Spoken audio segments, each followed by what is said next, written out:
आप सभी स्टूडेंट कैसे हैं? आशा करते हैं आप अच्छे होंगे। इसमें जो है वर्ग 10th का मोस्ट इम्पोर्टेंट क्वेश्चन जो है बताएंगे, जिसमें से 2 से 3 ऑब्जेक्टिव इसमें से पूछा जाता है। तो चलते हैं बिना समय गवाए हुए। और ये क्वेश्चन 1 कह रहा, फर्स्ट कह रहा है कि 1871 में कौन सी संधि हुई थी।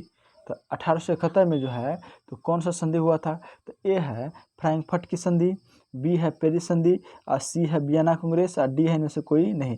इसका जो राइट आंसर है ऑप्शन नंबर ए, 1871 में फ्रैंकफर्ट की संधि हुई थी।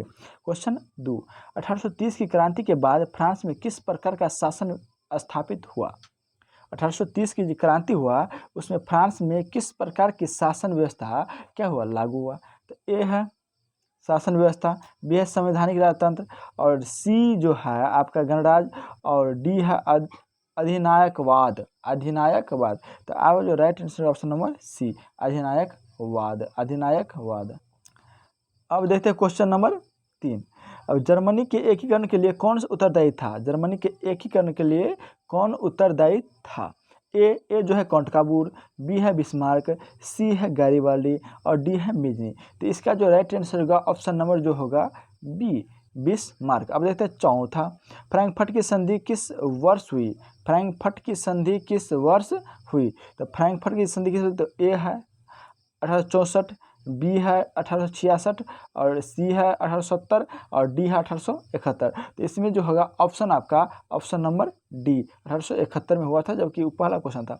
पहला क्वेश्चन देखिए क्या कह रहा है कि इटली के एकीकरण में निम्न में से किसका संबंध नहीं था। किसका संबंध ही नहीं था। इटली के एकीकरण जब हुआ इसमें से किसका संबंध नहीं था। ए जो है बिस्मार्क की, बी जो है मेजनी की, और सी काबुल की, और डी गैरीबाल्डी की। तो गैरीबाल्डी। तो इसका right answer option number A, Bismarck. Question 6 का है इटली और जर्मनी के एकीकरण के विरुद्ध निम्न में से कौन था।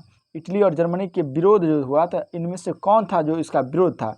ए इंग्लैंड, बी रूस, और सी ऑस्ट्रेलिया, और डी प्रसा। डी प्रसा। इसका जो right answer option number C, Australia. अब देखते हैं क्वेश्चन नंबर अगला, क्वेश्चन नंबर 7। क्वेश्चन नंबर 7 आपसे कह रहे हैं कि जो है जर्मनी एकीकरण का प्रमुख वास्तुकार कौन था।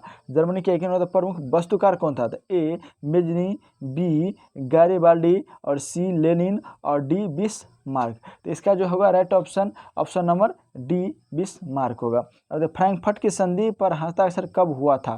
फ्रैंकफर्ट का संधि हुआ तो उसमें हस्ताक्षर कब हुआ। ए 1863 में, बी 1864, सी 1871, और डी 1872। तो इसका जो राइट आंसर है ऑप्शन नंबर सी, 1871 में। अब तक क्वेश्चन नंबर 9। क्वेश्चन नंबर 9 आपसे कह रहे हैं कि कॉन्टकाबूर को विक्टर एमुनी ने किस पद पर नियुक्त किया। ए सेनापति, बी फ्रांस मजदूर राजमजदूर, और इसके बाद है राजदूत, सी प्रधानमंत्री, और डी गृह मंत्री। इसका राइट आंसर होगा ऑप्शन नंबर सी, प्रधानमंत्री। 10 रक्त एवं लौह की नीति का अवलंबन किसने किया था। रक्त एवं लौह की नीति का अवलंबन किसने किया था। तो ए होगा मेजनी, बी हिटलर, और सी बिस्मार्क, और डी वियना। तो इसका राइट आंसर ऑप्शन नंबर जो है ए, मेजनी लौह एवं रक्त की नीति का अवलंबन किया था। लौह एवं नीति का अवलंबन किया था, सॉरी। इसका जो राइट आंसर ये क्वेश्चन आंसर नहीं होगा, इसका राइट आंसर सी। और क्वेश्चन नंबर 11, यूरोप का मरीज किसे कहा जाते हैं। जैसे कि आप जानते हैं तुर्की। अब देखिए क्वेश्चन नंबर 12, यंग यूरोप का स्थापना किसने किया था। तो यंग यूरोप की स्थापना जो है ऑप्शन नंबर ए, मेजनी ने किया था। मेजनी किया था। देखते हैं 13, टीपू सुल्तान शासक थे। टीपू सुल्तान कहाँ के शासक थे। तो टीपू सुल्तान जो है वो कहाँ के शासक थे। तो इसका होगा मैसूर। कहाँ के शासक थे, मैसूर। क्वेश्चन नंबर 14, किस युद्ध के बाद जर्मनी का एकीकरण हुआ। क्रीमिया। अगला क्वेश्चन देखते हैं, किस युद्ध के बाद जर्मनी का एकीकरण हुआ। किस युद्ध के बाद जर्मनी का क्या हुआ, एकीकरण हुआ। इसका right answer option number D, Sedan युद्ध के बाद। सेडौन युद्ध पर मतलब देखिए गैरिबाल्डी पैसे से क्या थे। इसका right answer option number D, नाविक।